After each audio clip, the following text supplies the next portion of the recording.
Hi, everyone. Judge Andrew Napolitano here for Judging Freedom. Today is Thursday, May 8th, 2025.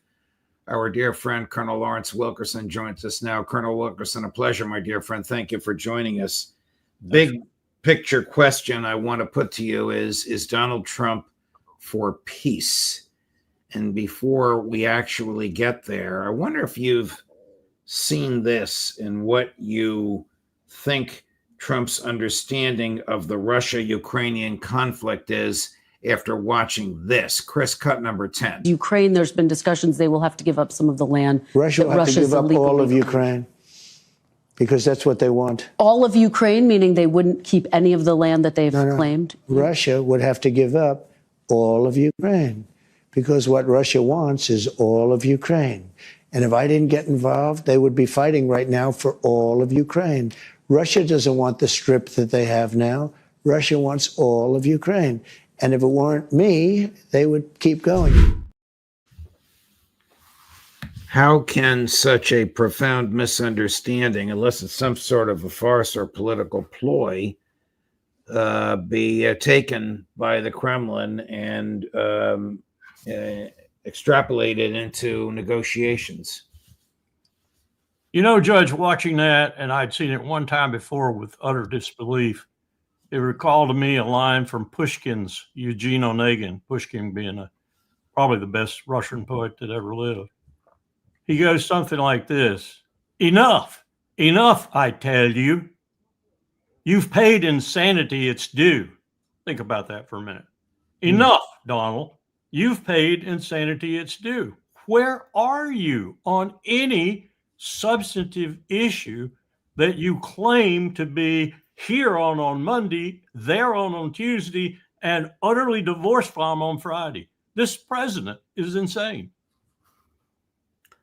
How does this play in the Kremlin? How does it play with the others with whom Steve Witkoff is negotiating, whether it's Hamas or Israel or the Iranians? Not well, because it signals what he is, which is a circus clown, apparently. I've gone out of my way to try and give him credit for this or that and try to find some reason in his madness to try and understand if he's trying to build pressure because he's behind the power curve and understands he is, and that's the case in Ukraine.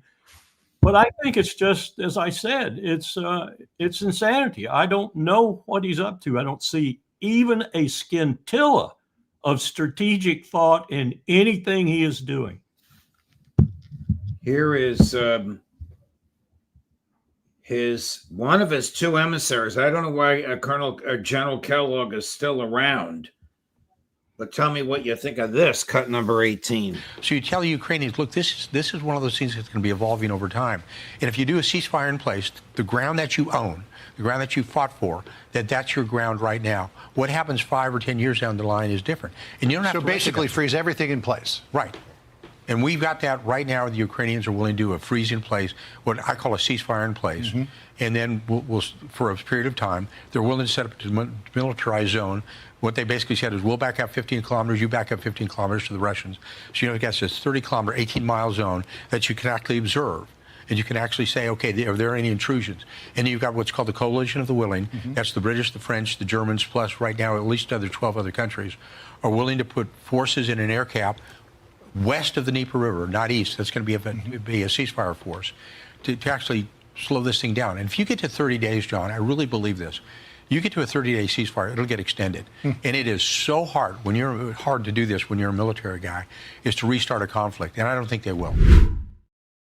This straight, General, the Russians, who will not accept NATO in Ukraine, will accept Western peacekeepers from 12 different countries in Ukraine. Larry, you can't make this stuff up. He negated it the moment he started with those forces. I mean, the man has to be certifiable. I add him to the category of enough. You've given insanity its due. There's no way Russia's going to accept that. And I don't blame them a bit, given the record that we have of duplicity and nefariousness. Colonel, who's winning the special military operation militarily, Russia or Ukraine? Russia, devastatingly so. So devastatingly so that, as Clausewitz warns again and again, war has its own momentum. You let it go and stop trying to fix it, as it were, and that momentum is going to have its own purpose eventually. And that purpose might be to hell with you and all of your people, like just watching her, van der Leyen, a preposterous speech, as if she were king of the world and dictating to that world. You take those people and throw them all together, and Putin doesn't have really much incentive to listen to any of them and just go on with the special military operation until he's sitting at the border of NATO formally. Here's General Kellogg, who says the Russians are not winning. Cut number 16. Better go back and read The Art of the Deal. You know, when he said would be willing to walk away from a bad situation. And I think he's just telling both sides that. But the ones who are going to be hurt by that are not the Ukrainians, it's going to be the Russians, because the Russians are not winning this war. If they were winning the war, they'd be on the western side of the Dnieper River. They're not. If they were winning this war, they'd be in Kyiv. They're not. They'd be in Odessa, and they're not. They wouldn't have lost combined forces when you talk about it with industrial strength killing. The losses are over 1 million killed and wounded on both sides. And so when people say he's winning the war, if he just comes to an agreement right now, ceasefire in place, I think then he said, okay, he's kind of accomplished everything that he may want to, and just step back from that. Yeah. What do you think, Colonel? I mean, I don't know how much more criticism we can level at him. His premises are so far from reality. He doesn't want to be on the other side of the Dnieper. He doesn't want to go to Kyiv. He doesn't want to take the entire country. My God, just think. Netanyahu's got his own mess brewing right now that's fierce, this sustained military operation. That's why Sharon withdrew in 2005. That's exactly what Putin would be doing, a sustained military operation amongst a bunch of partisans and guerrillas who are fierce. If he tried to take the whole country, he would rue the day he did it. So he doesn't want to do it. It's preposterous. This general is smoking some really cheap material. Why would President Trump unleash him? Why would President Trump, 3 days before the grand victory celebration, the 80th anniversary of the defeat of Nazi Germany in Moscow, say, well, the Russians didn't win World War II, the Americans did? And why would Donald Trump claim that the Russians have lost 1 million men? Because they're all liars. They're pathetic, patent liars. That's all I can figure. And I have so much proof of Donald Trump being a liar. I mean, if we assume that he's a typical human, as A equals Z and A equals B, that he's telling a lie. Now, I don't know that. I don't know that he has enough brain power to figure out when he's telling a lie, because I don't know if he intuits or knows the truth. But these are all lies. They're just preposterous lies. And by the way, somebody needs to balance this discussion a little bit. I've listened to a lot of people here lately. The United States had a strategy to be the democracy, to be the arsenal of democracy. That was a very effective strategy. FDR looked back on what the New Deal had done. It was becoming one of the most powerful economies in the world, and he knew the war would unleash it. So we became the arsenal of democracy. We supplied the Free French. We supplied the British. We supplied the Free Poles. We supplied the Soviets. And the Soviets would never have won at Stalingrad and never pushed the Wehrmacht back to Berlin and taken Berlin if we hadn't done that. So this is a shared victory, not a sole victory for the 20 million casualties on the Soviet side or the much fewer casualties on the U.S. side. It's a shared victory. But my point is, why would Donald Trump manifest an unrealistic view of history at the time that these people are celebrating and Witkoff is negotiating? I think because he doesn't have any view whatsoever of history that's even anywhere near accurate. Now, I can go back to my previous supposition. It's frayed now, really frayed, but he's trying to build pressure. He thinks he's doing a deal here, a real estate deal, and he's trying to build pressure. And the lies and the half-truths add to that pressure because Putin doesn't know whether he believes them or not, nor does anyone else. So he's confusing the table, if you will, on which he's dealing. But I'm really, really skeptical of that now. It looks more like a circus to me than it does a deal. Netanyahu announced that the IDF will occupy Gaza. This must mean that they will continue to use the starvation as a weapon of war, that they will either kill or expel the 2 million people living in Gaza. Will Turkey and Egypt just take that laying down? I don't know about Turkey or Egypt, but I do know this. I know what happened to the Coalition Provisional Authority in Iraq once we declared that sort of a vision for our strategy. And that's what Netanyahu is doing. He sold it as a sustained military operation in Gaza to the Knesset and to his cabinet. I'm told they even created a law for it. What he's doing is he's creating the situation that I just said before Sharon withdrew from in 2005 because he was losing too many soldiers. He closed down 21 settlements and he got out of Gaza. What Netanyahu is doing is entering a Gaza that is a terrorist heaven. There are more unexpended ordnance and things to make IEDs out of, improvised explosive devices that cost most of the casualties for the Marines and the soldiers in Iraq, than you can shake a stick at. There is going to be an insurgency in Gaza that will eat the IDF's lunch if he goes ahead with this. It's totally counterintuitive to what Sharon, a much more brilliant military guy than Netanyahu, intuited in 2005. He knew he was going to get involved in an insurgency in Gaza. That's what Netanyahu is inviting. And by the way, it will also invite every Arab 18-year-old, male and female in the region to join that insurgency. Colonel, back to President Trump. Whatever Netanyahu is planning to do, whatever the cost, whatever the death, whatever the horror, whatever the terror, whatever the destruction, the United States is paying for it. Yes. Does Donald Trump appear to have even the remotest misgivings about that? The only inkling I saw of that was when he was talking about the Yemen situation, even though he was lying there too about some of the dimensions of it. But nonetheless, I think I detected in his words, in his manner, that he was what the Israelis had done in Yemen to utterly destroy the Sana'a airport, which was mostly civilian airplanes and civilian people, was reprehensible. And maybe that wasn't something that should be going on. So he was going to make a deal with the Houthis because that was a deal that he made that I think stuck a finger right in Netanyahu's eye. So I think he at least showed that he could recognize that some things were going on that probably shouldn't be going on.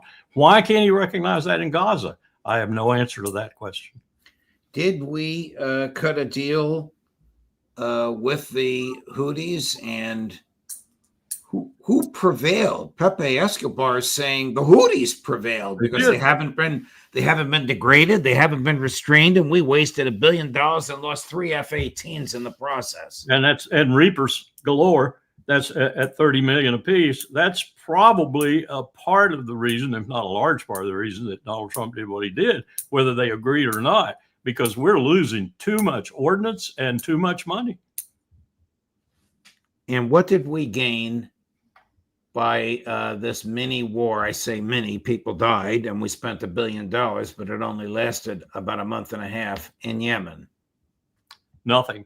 Absolutely nothing. Judge, we have gained nothing since we started helping Saudi Arabia and the Emirates originally years ago in a frustrated effort to put the Houthis back in their place, as Mohammed bin Salman said. And they never did, and no one has, and I suspect no one's going to. Do you think that Trump is sick and tired of Netanyahu? I do, and I watch his behavior, his mannerisms. I think he is, and he's searching for a way to do something about that, but he simply has no conception of how to do it because he's so beholden to all the different wickets that the Jewish lobby, the Israel lobby, as Mearsheimer calls it, exercises. And he's also concerned about what's going to happen in the Levant should Israel go down. And therefore, he's got no reason whatsoever to do anything to do that. What do you think would happen militarily if Trump listens to Lindsey Graham and strikes Iran with the Israelis? I think Iran will go all in and respond with everything they've got and respond all over the region. So we will have a burning Saudi Arabia and the oil facilities. We will have a destroyed El Udeid in Qatar. We'll have probably a destroyed military city where a lot of U.S. assets are in Saudi Arabia. We'll have a destroyed Fifth Fleet headquarters, the largest fleet headquarters we have now in Bahrain. We'll probably have a reception and ongoing procedure complex in Kuwait destroyed. Everything the U.S. has on the ground in the Middle East will be destroyed. And Israel will be destroyed, in my view. And Iran will make it existential for themselves if they have to. I mean, this is like India and Pakistan, except ratcheted up about 20 degrees. Here's Lieutenant General Dillon speaking in English. Now, he doesn't dress like a Western general does. He's a general of the Indian Air Force, basically saying, Pakistan better back off or it will cease to exist. Cut number 2. If you look at Pakistan from northeast to southwest, their east-west depth, they do not have the strategic depth to absorb our strike. All their major cities, population centers, they are all within this small little strip of land. Our depth is so much, when Pakistan strikes, we will be able to absorb that strike because, of course, there will be damage. But when we go back with a massive strike, which is our declared policy, and unacceptable damage, Pakistan will cease to exist. Is this going to get out of hand? I heard that same kind of language from similar people in 2002, from the ISI on the Pakistani side, not from the civilians, but from the ISI and the military, and from the military on the Indian side. The Indians sort of got their rear end handed to them when Pakistani F-16s shot most of their aircraft out of the sky because the F-16s are such better aircraft than the Indians had. And the pilots, I think, were better. What he's saying is kind of like what Mao Zedong said when he talked about deterrence. I'll destroy Los Angeles and Houston and New York and maybe some other U.S. cities, and maybe you'll get Shanghai and maybe a little bit of Beijing, whatever. I'll still have 800 million people left, and you'll be virtually destroyed. That's the kind of threat he's making.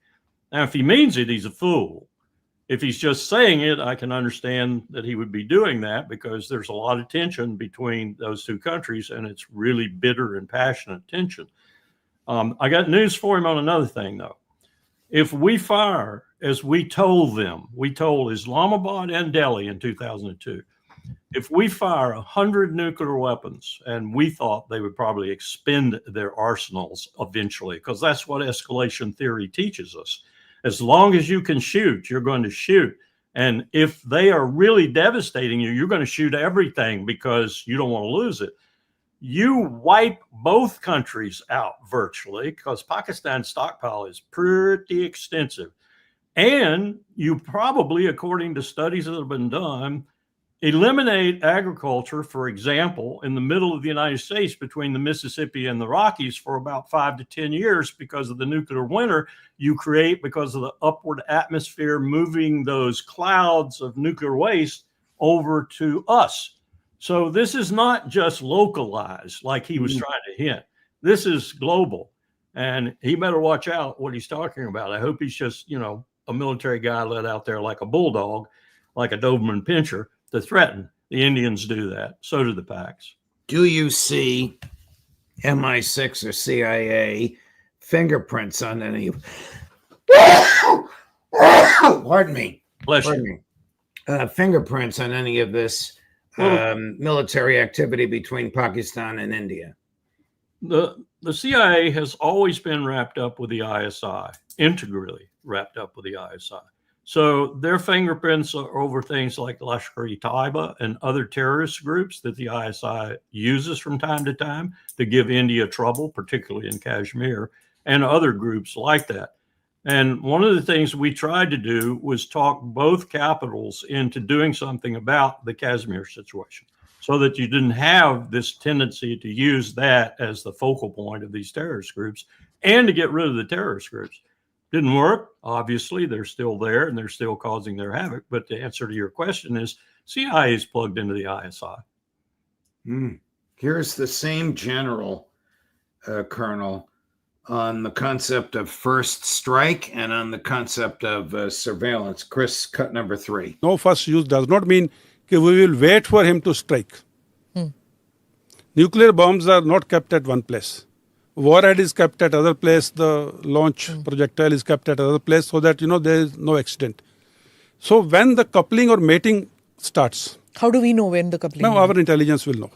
Okay. Because these are not small things and we know where their things are located. Okay. And those places are always under surveillance. Not only India, the world is keeping them under surveillance. Oh, okay. So anything moving out or moving in those locations is noticed by all. So when the coupling or mating starts, suppose they pick up a piece, projectile from here and warhead from there, and they bring it to place A, B, or C, and now we know, okay, they are in the process of coupling or mating or, joining this as a nuclear bomb. And if in the process of joining, it's not for training. It's a live bomb. That is the time we should be very clear that this is the first strike of Pakistan. We are well within our rights to prevent that first strike. Okay. For the safety of our citizens. And it is well within the declared policy of ours that we will not do first strike, but we will not allow him also to do the first strike. Should this be taken seriously? Would this actually escalate to nuclear weapons? Well, if I were in the audience or I were a reporter talking to this guy, or anyone for that matter, making these kinds of statements, I would ask, first of all, why do you have to go to nuclear weapons? Do you not have any conventional capability? Does Pakistan not have any conventional capability? If you want to teach them a lesson, go to conventional lessons. Don't go to nuclear lessons. Vice versa, same thing. Now, one of the things we did in 2002, I was trying to see if he knew that. I'm sure he probably does, is we gave them permissive action locks. We sold them. What that does is it makes each nuclear weapon require 2 keys and therefore 2 people normally to activate it. Pakistan's weapons are a little more densely placed just because of geography than India's weapons, as I understand it. And we had something to do with spreading India's weapons out too. But you're looking at a situation where I think the civilians, now I may be wrong, I think the civilians are using people like this guy to go out there and make threats so that things do eventually calm down and so that cooler heads prevail, in other words. But this is backdropped by something else, Judge. And the floods in Pakistan made this quite apparent. The Himalayan glaciers, because of the climate crisis, are melting. And they're melting much more rapidly than many experts thought they were going to. That's what caused the flood in Pakistan that flooded about a third of the country.